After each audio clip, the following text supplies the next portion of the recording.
saga des Nobel, c'est l'histoire des grandes découvertes et des idées du XXe siècle. Einstein, Curie, Pavlov, Fleming ou encore Dr Schweitzer sont déjà entrés dans la légende. Pour acquérir une crédibilité en sciences, le Nobel a consacré des savants reconnus. Lorsque Wilhelm Röntgen obtient le prix Nobel de physique en 1901 pour sa découverte des rayons X, il est membre de 22 sociétés scientifiques et a déjà reçu 7 autres prix. L'institution attend qu'une théorie ou une découverte soit devenue incontestable. En 1918, Albert Einstein est considéré par tous comme un très grand savant, mais le jury Nobel hésite à distinguer sa théorie de la relativité, qui suscite encore des controverses.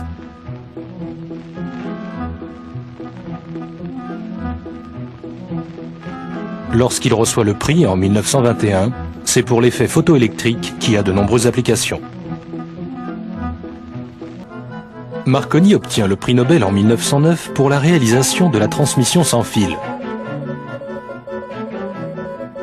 Il s'était inspiré des découvertes plus fondamentales de Hertz et de Branly qui, eux, n'ont pas été récompensés. En science, certains travaux sont couronnés alors qu'on en oublie d'autres d'égale importance. Sigmund Freud est le plus célèbre des oubliés du Nobel. Il est proposé à 5 reprises, mais le jury n'arrive pas à décider si c'est le Nobel de médecine ou celui de littérature qu'il faut lui attribuer. En réalité, la psychanalyse était encore une science qui rencontrait bien des résistances. Est-ce qu'on peut hériter du Nobel ? On peut en avoir l'impression quand on pense que chez les Curie, le père, la mère, le gendre et la fille totalisent à eux 4 5 prix Nobel. Mais c'est l'affiliation scientifique qui compte. Héréditaire du savoir. Tous se plaignent des sollicitations qui les empêchent de travailler.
Sommes-nous seuls? Ou faisons-nous partie d'un grand tout, un tissu de vie qui s'étirerait sur plusieurs années-lumière dans l'univers? Sommes-nous seuls? Derrière cette question se cachent d'autres questions existentielles. Comment sommes-nous arrivés ici? Faisons-nous partie de quelque chose de plus grand? Mais pendant des années, cette question est restée taboue pour la science.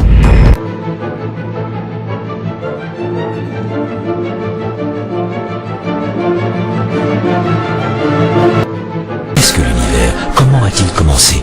Pourquoi et comment pourrait-il finir un jour? Certains refusent l'idée selon laquelle il serait né dans un Big Bang. Les cosmologistes acceptent pour la plupart cette théorie, mais s'ils peuvent expliquer le comment, ils n'ont aucune idée du pourquoi.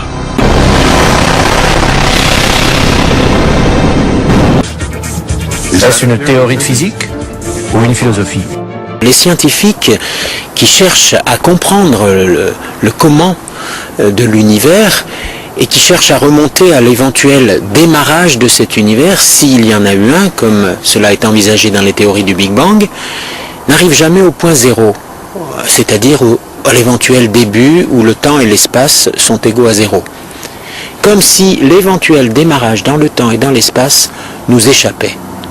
Quelque chose nous échappe qui est essentiel, puisque c'est le démarrage dans le temps et dans l'espace. On pourrait dire, pour prendre une image, notre naissance à chacun d'entre nous nous a totalement échappé. Et pourtant, c'est quelque chose d'essentiel pour nous et pour comprendre qui nous sommes. Donc, si cette origine dans le temps et dans l'espace, ce commencement dans le temps et dans l'espace nous échappe, qu'est-ce que ça veut dire? Il faut donc trouver une autre explication. Le phénomène de la lumière a toujours soulevé de grands débats. Vers 1704, Isaac Newton avance sa théorie selon laquelle la lumière est composée de particules, à l'opposé de Christian Huygens qui en défend le caractère ondulatoire. La science retiendra le concept de Newton. Jusqu'à ce que Thomas Young, un autre physicien anglais, vienne prouver le contraire. Ces expériences démontrent que la lumière se comporte comme une onde. Mais connaît-il des phénomènes que la science ne peut expliquer? Celui qui va chambouler la physique classique est en même temps un de ses ardents défenseurs, Max Planck.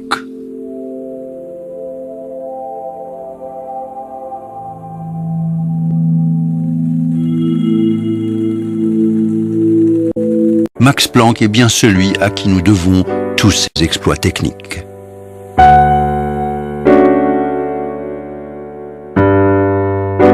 Avec sa constante, Planck a inventé une nouvelle branche de la physique, consolidée plus tard par Einstein et notamment Niels Bohr.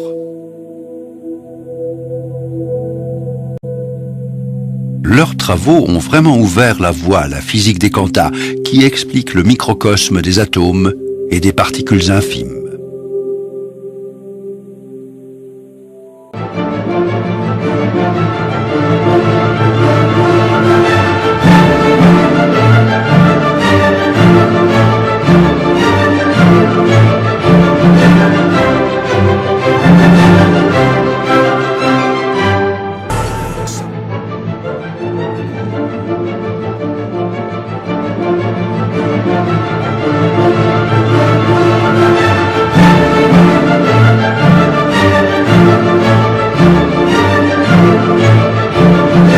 La mécanique quantique est l'une des théories les plus importantes de notre époque. Pourtant, elle reste méconnue, contrairement à la théorie de la relativité d'Einstein.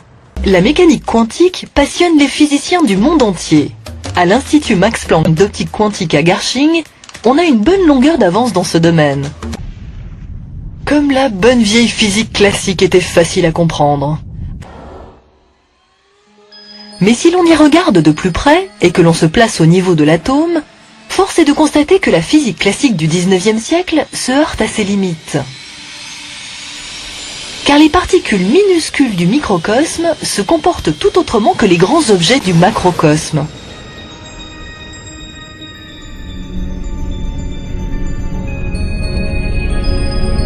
On parvient à expliquer certains phénomènes isolés au niveau de ces petites particules, mais il manque encore à ces explications une base théorique commune. Les particules peuvent avoir un caractère ondulatoire et inversement que les ondes peuvent avoir un caractère particulaire. Au début du XXe siècle, de nombreux autres physiciens, aujourd'hui célèbres, travaillent pour établir les bases de la mécanique quantique.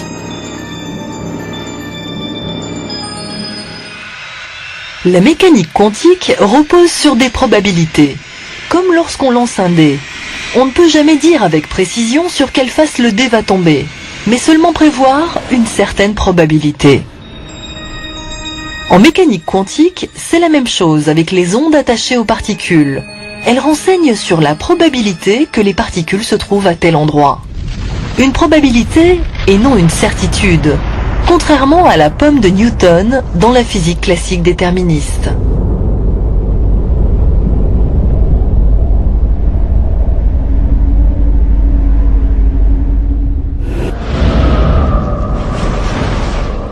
Les mathématiques de la mécanique quantique sont acceptées par la majorité des physiciens. En revanche, ce que ces symboles mathématiques décrivent fait aujourd'hui encore l'objet de nombreux débats. Zum Abschluss, zum Endgültigen werden wir nie kommen. Das wissenschaftliche Arbeiten wird nie aufhören. Es wäre schlimm, wenn es aufhören würde. Denn wenn es keine Probleme mehr gäbe, dann würde man die Hände in den Schoß legen und den Kopf zur Ruhe und würde nicht mehr arbeiten. Und Ruhe ist Stillstand und Ruhe ist Tod. Mais la physique classique possède aussi son lot de phénomènes non expliqués. Pourquoi la pomme tombe-t-elle? Qu'est-ce que la pesanteur? Autant de questions qui n'ont pas encore trouvé de réponse précise. Professeur Rempe, vous êtes le directeur de l'Institut Max Planck d'optique quantique. Nous avons apporté un livre avec les physiciens quantiques les plus connus. Pouvez-vous nous présenter vos amis? Max Planck. Oui, en effet. On avait déconseillé au jeune Max Planck d'étudier la physique parce que, soi-disant, tout avait déjà été découvert. Il ne restait plus qu'à calculer 2-3 petites choses et le monde n'aurait plus de mystère. Or, quelques dizaines d'années plus tard, il a découvert la physique quantique. C'est une grande découverte dont il est le seul auteur. Et là, nous avons... Oh, Schrödinger. Schrödinger est célèbre pour son chat. Vers le milieu des années 30, Schrödinger a montré que les chats pouvaient, selon les lois de la physique quantique, être simultanément morts et vivants. Et ça n'a pas troublé que M. Schrödinger. Et là... Là, c'est Werner Heisenberg. Il est connu pour sa relation d'incertitude, selon laquelle on ne peut pas mesurer simultanément et avec précision la position et l'impulsion d'une particule. Dans quelle mesure la mécanique quantique a-t-elle modifié notre regard sur le monde? La vision classique du monde était une vision déterministe. On pouvait alors calculer, tout du moins en principe, tout ce que l'on voulait. Ce n'est plus le cas avec la physique quantique.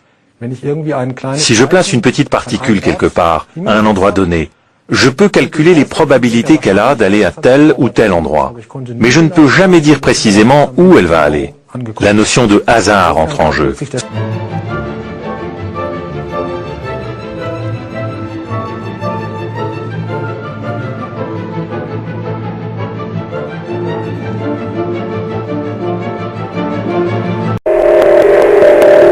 La théorie repose sur l'idée que les particules, photons, électrons, protons, n'ont pas de masse en elles-mêmes et se déplacent à la vitesse de la lumière. Ce qui crée la matière, c'est l'entrée en collision de ces particules avec les bosons de Higgs.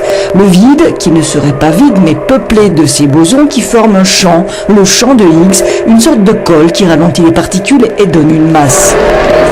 Une étape vers la connaissance totale de l'univers, elle expliquerait la partie visible évaluée à 4% par les scientifiques. Le reste, la matière noire ou l'énergie noire qui pousse les galaxies à s'éloigner les unes des autres à une vitesse inexpliquée, demeure un mystère.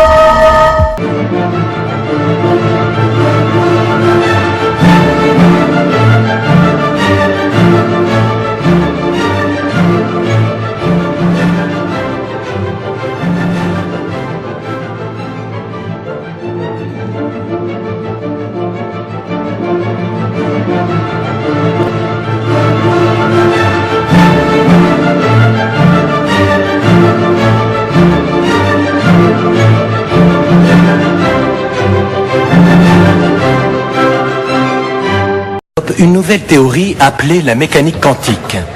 Une théorie capable de décrire un monde microscopique avec beaucoup de succès. Mais voilà le problème. La mécanique quantique est une théorie radicale qui va soudain complètement pulvériser nos précédentes façons de considérer l'univers. Les théories d'Einstein présupposent un univers organisé et prévisible. Mais Niels Bohr n'est pas d'accord. Ses collègues et lui proclament qu'à l'échelle des atomes et des particules, le monde est un jeu de hasard. Au niveau atomique ou quantique, c'est le règne de l'incertitude. Le mieux qu'on puisse faire, d'après la mécanique quantique, c'est l'habilité d'avoir un résultat plutôt qu'un autre. Albert Einstein refuse de croire que la nature fondamentale de la réalité, dans ce cas-là de plus essentiel, est déterminée par le hasard. C'est ce qu'Einstein ne pouvait pas accepter. Il a dit « Dieu ne joue pas au dé ».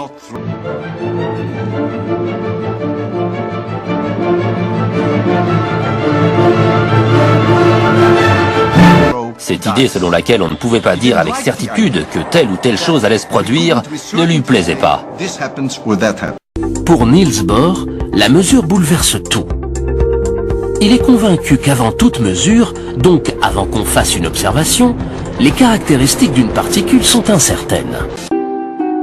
Le Danois accepte cette nature intrinsèquement floue de la réalité.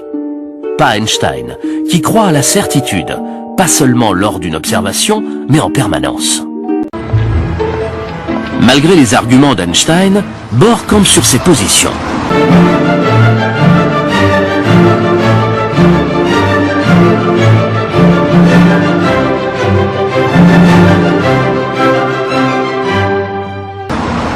Quand le premier répète que Dieu ne joue pas au dé, le second rétorque « Cessez de dire à Dieu ce qu'il doit faire ».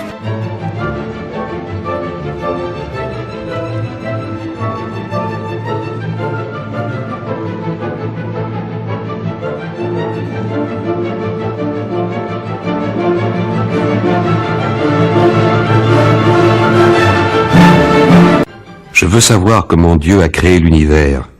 Je ne m'intéresse pas à tel ou tel phénomène ou au spectre de tel ou tel élément. Je veux découvrir ce que Dieu pense.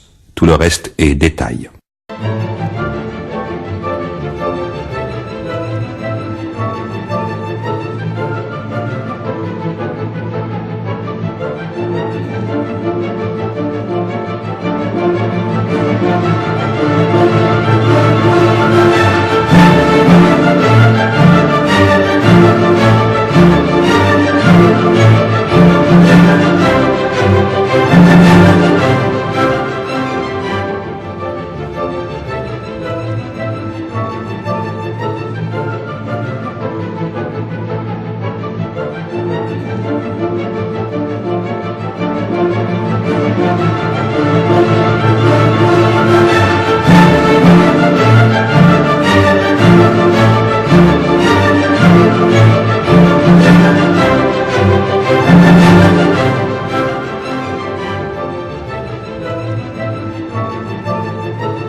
La physique s'est divisée en deux camps distincts.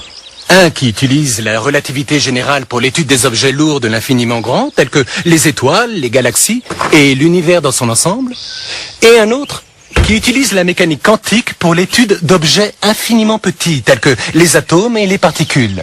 Et je dirais que c'est comme si on avait deux familles n'arrivant pas à s'entendre sur rien et refusant de discuter. Et qui devraient vivre sur le même toit malgré tout. Et il a toujours semblé qu'on n'arrivait jamais à combiner la mécanique quantique et la relativité générale en une théorie unique qui serait susceptible de décrire l'univers à toutes les échelles.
سمعت آراء السادة المحترمين، ووفقا لقوانين المعبد في مثل تلك الأمور ومن أجل نبذ الخلاف، فإن أعدل حل هو إجراء القرعة.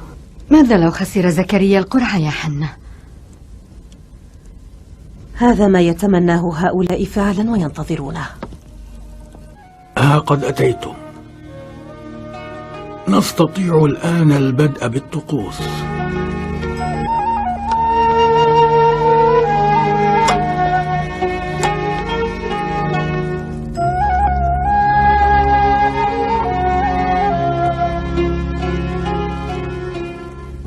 يا يهوى العادل، احكم بينهم واختر من بين أقارب مريم من يكفلها.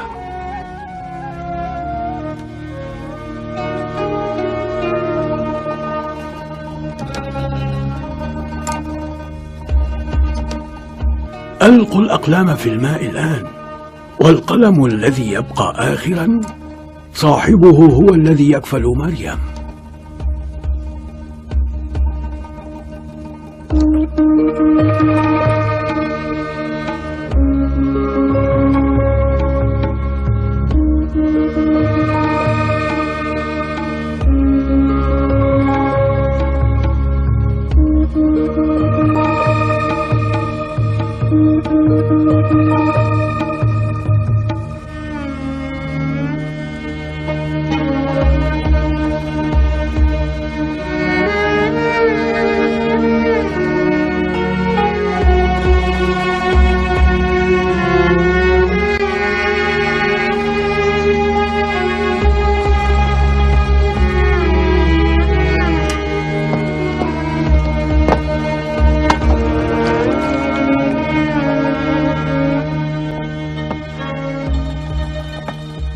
عملنا عبثيا، فإن الرب أراد لك أن تتكفل بتربية مريم. مهلا، انتظروا أيها السادة، إنني أرى أنه يجب أن نقترع الآن من جديد. القرعة كانت سليمة وقد شهدها الجميع، فلنذهب. إنني أعترض على هذا الأمر. أنا أرى أنه يجب علينا أن نعيد القرعة من جديد أيها السادة.